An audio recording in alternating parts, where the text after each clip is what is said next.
మహోన్నతుడా, సర్వోన్నతుడా, అయా నీ యందు భయభక్తులు కలిగి విశ్వాసంతో విత్తనాలు వేసుకున్నాడు. ఏ పంట నష్టం కాకూడదు నాయన.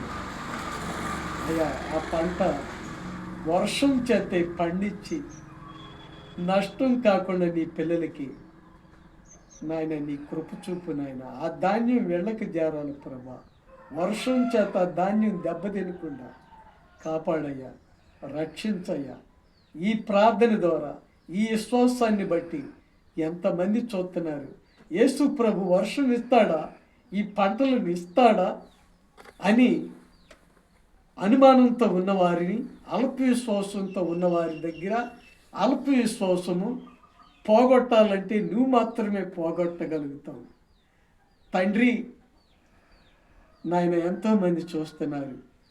వర్షం చేత నిండైన దీవెనలు, ఆశ్చర్యతలు ఆ పంటలు నూరంతలుగా పండి వర్షాల వలన దెబ్బలు తినకుండా సమృద్ధి అయినటువంటి వర్షము దయచేయమని తండ్రి, కుమార, పరిశుద్ధాత్మ దేవుని నామములో ప్రార్థన చేస్తున్నాం తండ్రి.